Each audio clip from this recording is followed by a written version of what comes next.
WNDU TV, Channel 16, South Bend.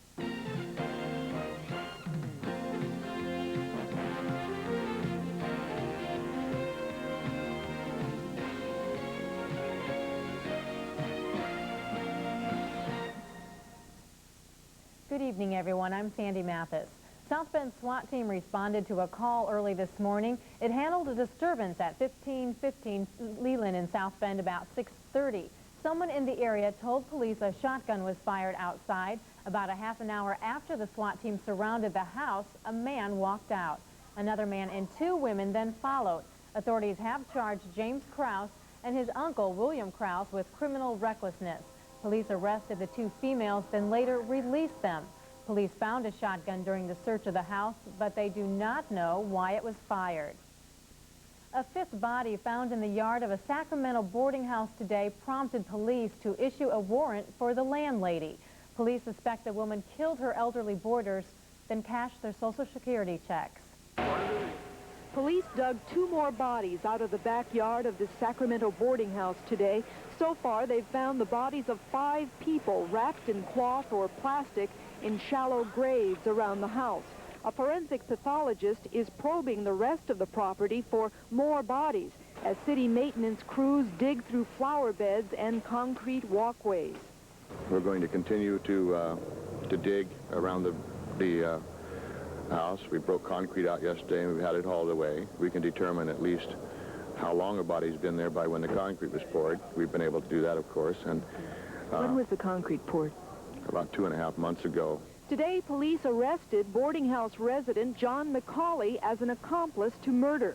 Police have an all-points bulletin out for the boarding house manager, 59-year-old Dorothea Montalvo Puente.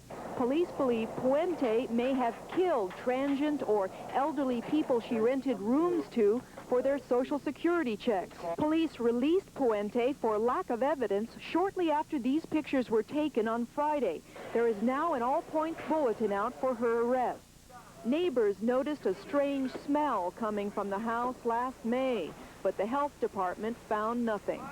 It's getting more bizarre as it goes along. It certainly is a shock to the entire neighborhood. We knew something was not right over there, but we never suspected anything like this. Police plan to be digging here for the next few days, and they do expect to find more bodies. One social worker gave them a list of at least 7 people who she says used to live here, but have since disappeared.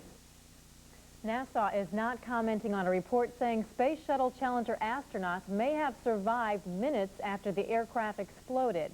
The Miami Herald quotes a NASA investigator as saying it's possible that crew members were aware of their fate during the cabin's plunge to the ocean.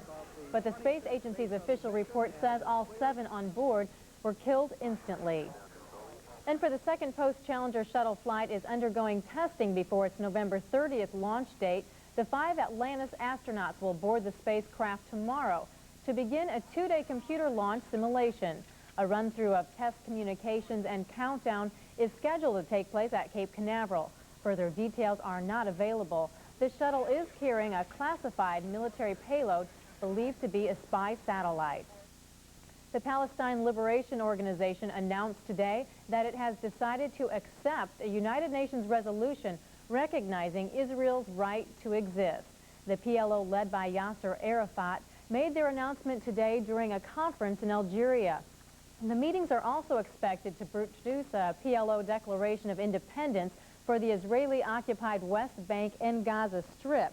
Today's decision follows nearly a year of Palestinian-Israeli clashes that have claimed more than 300 lives. And in Pakistan, an election will be held on Wednesday to elect a new prime minister.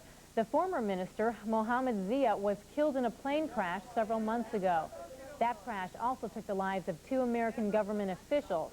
Much of Pakistan is rallying around opposition leader Benazir Bhutto, who is trying to become the first female to lead a Muslim nation.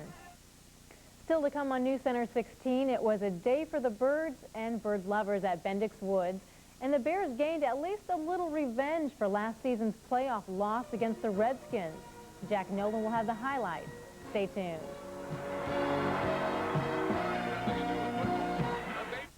What's the most beautiful way in the world to say sale? With beautiful furs at beautiful sale prices from Mr. Leonard Furs. This is the one you've been waiting for sale. The one that lets you step out in style, step out in luxury, step out at sale prices that make looking beautiful totally affordable. Discover the most beautiful sale in the world. Step into luxury. Step into sensational fur savings at Mr. Leonard Furs.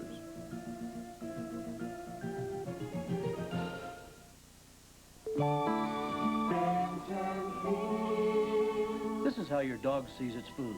Most experts say dogs are colorblind. Why then do so many companies add artificial coloring to their dog food? It must be to impress people. Bench & Field is a nutritional dog food for dogs. No artificial coloring or flavors are added to improve what's naturally good for a dog's growth and good health. Bench & Field. It's best for your dog, naturally. Your chance to save is now at Don Meadow Motors. Drive the new Pontiac Sunbird with front-wheel drive, just $89 down and $149 a month. Or a new Pontiac Grand Am, just $89 down and $159 a month. Plus, see the full line of Jeep Cherokees and Comanches and get up to $750 cash back. Or buy an Eagle Premier and get $1,000 cash back. Don't miss your chance to save at Don Meadow Pontiac Jeep Eagle, Lincoln Way East in South Bend. You won't find a better buy anywhere. Having a baby is not new, but the treatment women receive when they go to deliver has changed. Memorial Hospital is celebrating the upcoming birth of the 120,000th baby to be born at the hospital. NewsCenter 16's Michelle Pettit takes a look at what it's like to have a baby in today's new hospital environment. It was 95 years ago when the first baby was born at Memorial Hospital, and since that time, the process of having a baby has changed dramatically. Sharon Vandewille, already the mother of two, gave birth to her infant son Andrew yesterday. She says many of the changes have occurred in just 4 years. In the old area, you labored in one room, and then you went to another room to deliver, and then when you went to another room to recover. In the new area, it's more of a home-like room. It's set up kind of just like your own bedroom in a way, and you labor and deliver. And then during the recovery period, all of the equipment is moved out of the way, and you and your husband and the baby are all three just kind of left there to enjoy each other, and it's really nice. And Memorial Hospital is celebrating the changes. The 120,000th baby will soon be born at the hospital, and an open house was held today in honor of each birth that has occurred over the years. There's some tours going on. We're inviting the community to see the program and the facilities that we have here. We think we have something that's pretty special, and as a result, we're having a good time here. In addition to a more comfortable environment for having a baby, modern technology allows low-weight babies to survive, babies that would have died 10 years ago. We can take care of those babies. So we have babies that are surviving now that were born at 1 pound plus and are living healthy, normal lives. The 120,000th baby is expected to be born at Memorial Hospital by the end of the month, and although the process of having a baby has changed, this birth will be as special as the first 95 years ago. Reporting from South Bend, Michelle Pettit, NewsCenter 16. Many Indiana colleges and universities have welcomed a record number of students this year. Educators say increasing enrollments are due to improved recruiting programs and the belief that you need a college education to get ahead. Indiana, Purdue, and IUSB have all had record enrollments this year. Statewide, the increase has been 4%. In fact, the increase is causing officials to cap enrollments in some programs. Commercial artist Jim Wainwright has found a home for his collection of paintings highlighting Notre Dame football history. The owners of a new South Bend sports bar and restaurant purchased the artwork from Wainwright. The artist says he decided to sell the paintings because he and his wife were moving to a smaller house. I did my first cover in 1967, and my love affair with Notre Dame just grew from that. This collection represents all the Notre Dame-related paintings. Most of them were done for the University of Notre Dame. Some of them were done for Skyline. I did a whole series for Skyline over the years. But what you see here is the original color proof or printer's proof. Wainwright says his work as a commercial artist for Notre Dame is exciting because the university has the most interesting football tradition of any college in the United States. That is true. Notre Dame had the weekend off, but the Bears were playing today, and they did a great job. They played very well, and they smiled on the flight all the way back to Chicago from Washington, Sandy. The Chicago Bears are not terribly fond of the Washington Redskins, mostly because the Skins have knocked the Bears out of the playoffs in each of the last 2 seasons. Today was payback day for the Bears as they trounced Washington 34-14 at RFK Stadium. Yes, Mike Ditka was on the sidelines today, but he did not assume the head coaching duties, and he did remain fairly calm throughout the contest. The Bears started quickly on the game's first drive. Mike Tomczak goes deep to Dennis Gentry, who makes a great catch at the Redskin 5-yard line. 2 plays later, Tomczak scores from a yard out, and it's 7-0 Bears. Second quarter action, Matsui scores from 4 yards out, and it's 14-0 Bears. With the Bears leading 20-0, the Redskins finally get on the board when Mark Rippon hits Ricky Sanders with a 4-yard touchdown pass in the third quarter. We move to quarter number 4. Tomczak to Gentry, 22 yards for the score, and it's 27-7 Bears. Neil Anderson rounds out the scoring when he cuts the corner and sprints 50 yards for the game's final touchdown as the Bears maul the Redskins 34-14.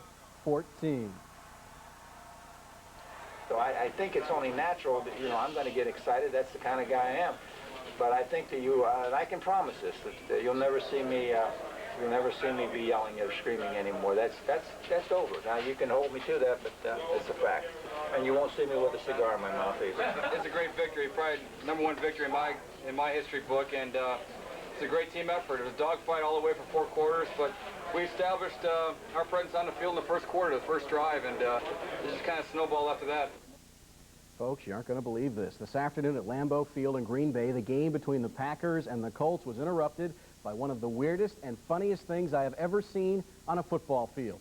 The second quarter was about to get underway when suddenly a turkey appears on the field. And we're not talking about a member of the officiating crew. We're talking about a real feather-covered gobbler. It was one of the longer runs of the day. The turkey made it all the way across the 50-yard line before he was finally run out of bounds at the Colts' 47-yard line. And there he goes. Some of the fans wanted to sign him up, saying that he was less of a turkey than some of the Packer players. The Colts lead 6-3 late in the second quarter when Chris Chandler hits Matt Bouza with a 4-yard touchdown pass to increase the lead to 13-3. In the third quarter, Chandler connects with Mark Boyer on a 25-yard touchdown pass for a 20-3 Colts lead. The Colts hang on to win it 20-13. At Candlestick Park, the 49ers played host to the Raiders. Third quarter action, Steve Berline drops back to pass and hits Tim Brown over the middle for a 33-yard gain to the 49er 45-yard line. A little later, Berline is flush from the pocket, but scrambles nicely for a 5-yard gain to the 30. The drive ends on the first of 3 field goals by Matt Barr. The Raiders go on to edge the 49ers today, 9-3. Donald Igwebuike's 52-yard field goal with 10 seconds left gave the Buccaneers the victory over the Lions. Nick Lowry's 39-yard field goal with just 2 seconds left gave the Chiefs a stunning upset of the Bengals. Gary Anderson rushed for 145 yards to lead San Diego to victory. Doug Flutie threw a 19-yard touchdown pass in New England's first road win of the year, a 14-13 decision over the Jets. Luis Zendejas kicked an 18-yard field goal with just 1:15 to go to give the Eagles a 27-26 win in Pittsburgh. The Broncos scored all 30 of their points in the first half and cruised to a victory over the Browns. The Saints took over undisputed possession of first place in the NFC West with a 14-10 victory over the Rams. The Giants and Cardinals are tied for first in the NFC East after the Cardinals win in Tempe. It was a big day for last-second field goals in Seattle. Norm Johnson's 46-yard field goal with just 1 second left gave the Seahawks the victory over Houston. Tonight in Dallas, Minnesota is beating up the lowly Cowboys. It's 41-3 Minnesota. That's in the fourth quarter. And Week 11 wraps up tomorrow night when the Dolphins host the 9-1 Bills. It was a busy day on the Notre Dame sports scene. Details and highlights right after this.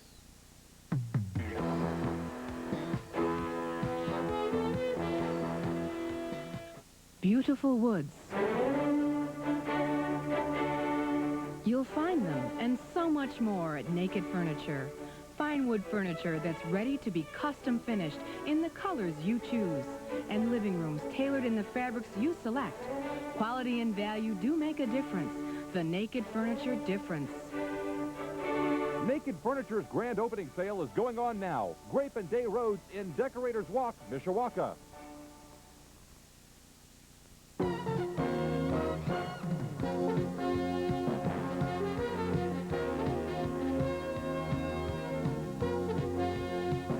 Your Blue Ribbon Chevy dealers present 6 facts that Ford never wants you to know.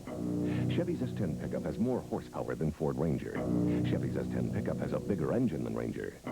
Chevy's S10 pickup gets better gas mileage than Ranger. Chevy's S10 pickup has more legroom than Ranger. Chevy's S10 pickup has more cargo capacity than Ranger. Chevy's S10 pickup is just $73.74. It should be very easy to buy your new pickup now. See your Blue Ribbon Chevy dealer. If you're in business, consider this. In this marketing area, your customers drive 14 million miles every day. They take 1.5 million trips by car every day. They spend over $12 million on goods and services every day. They go to work, they shop, and they play, and every trip they take, every move they make, Burkhart Outdoor Advertising speaks to them every day. Reach your customers all day, every day with Burkhart Outdoor Advertising. Call Burkhart. The Notre Dame soccer team lost its first-round NCAA tournament game today to SMU by the score of 2-0. Notre Dame was making its first ever appearance in the tournament, while the Mustangs are in the NCAAs for the 6th year in a row. Going into the game, Notre Dame was ranked 15th in the country, SMU 11th. The Irish finish an outstanding season with a 17-4-2 record. The Notre Dame basketball teams held their annual charity scrimmages tonight at the Joy Center. Muffet McGraw's Lady Irish took the floor first here. Sarah Liebscher with a nice feed to Heidi Bunnick for the easy 2 inside. Maureen Nelligan answers with the jumper. Back the other way, Lisa Coons nails the J. Then the men took the floor. Freshman Keith Tower hits the turnaround. Elmer Bennett with the alley-oop to Damon Sweet. They're both freshmen too.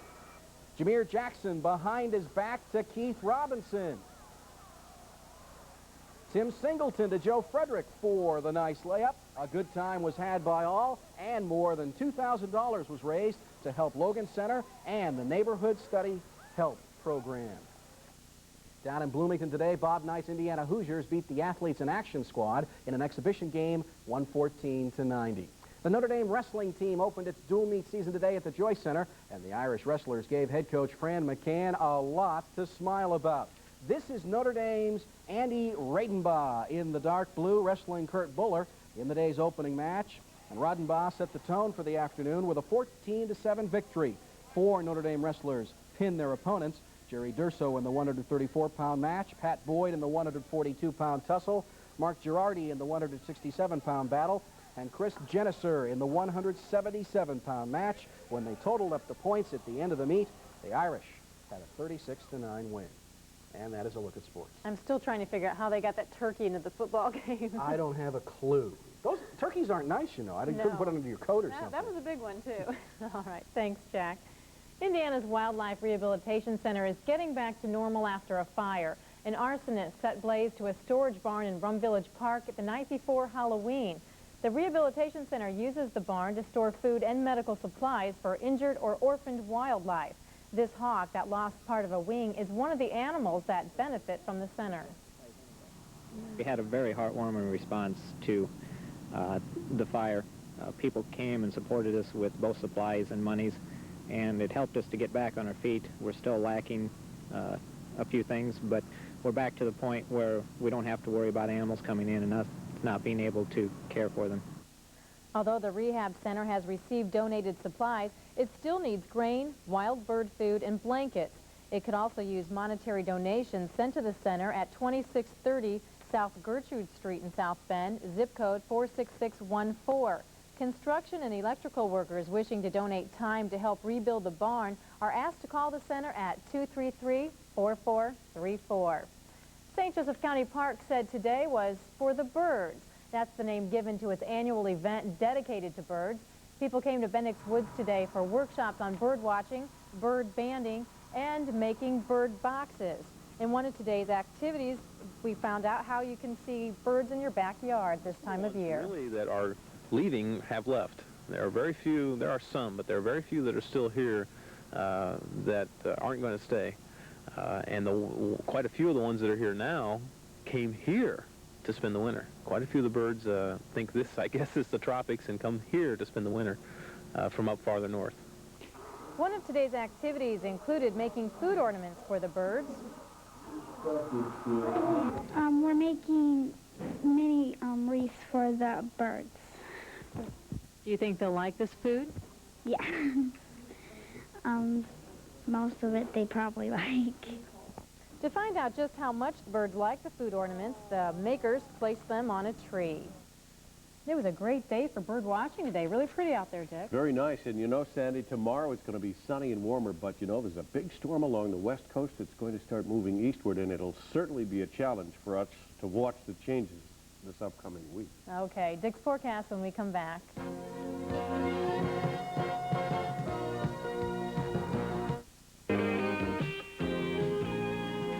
You know, Dairy Queen's been making great hamburgers for years, and they keep making them better and better. Take the DQ Bacon Cheeseburger. They start with a juicy DQ home-style patty. Then top it off with melted cheese and bacon. The DQ Bacon Cheeseburger, now only 99 cents at Dairy Queen. Looks like they topped themselves again. As you prepare to count your blessings this Thanksgiving, count on Martin Supermarkets to help prepare the feast. Start with our popular Land O'Lakes Grade A turkey, self-basting in its own natural broth. A Land O'Lakes turkey is always juicy and tender. It's the finest turkey you can buy anywhere, and you can only find it at Martin's. Any way you slice it, it's a bountiful harvest of flavor. Land O'Lakes turkeys only at Martin's. Martin Supermarket, count on us. Want to take off but can't decide whether to drive or fly? Do both. Buy a new Cutlass Supreme and get $500 back from Olds. And if you buy by December 10th, you'll get 2 round-trip tickets to anywhere Delta flies in the continental U.S. Now, the only question left is, do you drive, then fly, or fly, then drive, or fly a little, or fly a little? Your father's Oldsmobile, this is the new generation of Olds. See one of your Michiana Olds pros for further details. A very pretty scene here. I think we'll see another nice day tomorrow, sunny and warmer, then the showers move in. Even some thunderstorms are possible Tuesday and Wednesday as that major storm along the west coast starts jockeying eastward. It'll become windy. Let's take leave of this pretty looking picture and check out last night's satellite view. Lots of clouds swirling around a major center of low pressure that just fired right out of here. Another system building way out to the west. Now we'll bring it up to the present. Notice the way this thing is just powerhoused out of the region. We're in the clear right now, and we're looking at moisture streaming eastward from the Pacific. Let's zoom in a couple of times. That's our next little weather mess. But we're concerned tonight over the clearness of the skies and a southerly breeze that perhaps will not give us too terribly cold a temperature reading for a low tonight. Here are the statistics as they stand at this hour. Currently, it's 44 degrees on the Fahrenheit scale under clear skies. That's about 7 degrees Celsius, 2.38. The relative humidity, 79%, and the barometer steady at 30 inches even. The wind is out of the southwest at 16 miles an hour. Our low of the day, 40 at 8 and 9 a.m. The high, 50 at 2:30 p.m. and 1 a.m. And we've had 0.13 of an inch of rain during the past 24-hour period. The sun rises at 7:33, sets tomorrow at 5:26. Looking at the old weather map, here it is, a quiet night, stormy in the northeast with the snow retreating, but out to the west, this is a different story, a real mess. We'll see heavy snow through parts of Wyoming, Idaho, Montana, Nevada, as well as California, Oregon, and let's see where else. Well, along the western side of things, we'll watch this thing stream eastward. It'll be a developing blockbuster. It'll be a monstrous low that will draw warm, moist air northward. We'll see showers and thunderstorms breaking out ahead of the cold front, then some significant snow through the Rockies up into the northern plains. I wouldn't doubt that we'd eventually get into a thunderstorm pattern once that system gets close enough to us. But in the meantime, heavy snow out west, some rain, and for us windy and some sunshine. Tonight's lows look like we'll see 30s in our region. Tomorrow's highs with some sunshine between the 50s and the 60s. Here's our 5-day outlook. 47's an average normal high at this time of year. Sun and rain late in the day tomorrow, then some sun and even thunderstorms scattered on Tuesday, more thunderstorms on Wednesday. Then it really bottoms out temperature-wise to 39 for a high and rain lingering on Thursday, sun popping out again on Friday with 42. I guess with this kind of an outlook, conditions could become just a little volatile. Your Blue Ribbon Chevy dealers present 6 facts that Ford never wants you to know. Chevy's S10 pickup has more horsepower than Ford Ranger. Chevy's S10 pickup has a bigger engine than Ranger. Chevy's S10 pickup gets better gas mileage than Ranger. Chevy's S10 pickup has more legroom than Ranger. Chevy's S10 pickup has more cargo capacity than Ranger. Chevy's S10 pickup is just $73.74. It should be very easy to buy your new pickup now. See your Blue Ribbon Chevy dealer. Until now, plowing through what the snowplow left behind was one of winter's toughest challenges. Now, Toro introduces the exclusive PowerShift snow thrower. The PowerShift automatically puts more weight on the front for a more powerful bite on winter's toughest snow. The new Toro PowerShift. The only challenge left? Getting out of the driveway to go buy one. Toro Snow Risk is back, now with double protection. See these dealers for details. Burger King has brought back their veal Parmesan sandwich. They say it tastes so authentic it'll turn you Italian. I say no way. Sure, it's delicious. I mean, they make it with a juicy breaded veal patty smothered in mozzarella, spicy tomato sauce, but nothing's gonna turn me Italian. Scusi, è occupato? The veal Parmesan sandwich for a limited time only. Piccolo paese, vicina Napoli. At Burger King. Dolce sole.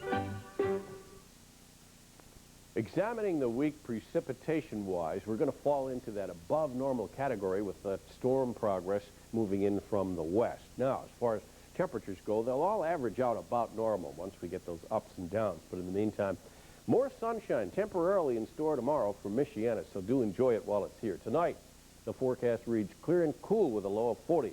Southwest winds at 5 miles an hour. Tomorrow, partly sunny, warmer, but the chance of rain moving in late in the day. High of 62, low tomorrow night 46, southeast winds at 10 to 15. Now, Tuesday, the fun begins. Partly sunny, warmer, windy. Thunderstorms likely. High of 68, more of the same for Tuesday. Could be wild and woolly on Tuesday and Wednesday. Clear right now, though, and 44 and pretty calm. Sounds like kind of a crazy forecast. It's going to be a wild week. Okay, thanks, Dick. Well, that wraps up the Sunday night edition of NewsCenter 16. We leave you with a look at some of the people and places that made the news this week. Good night.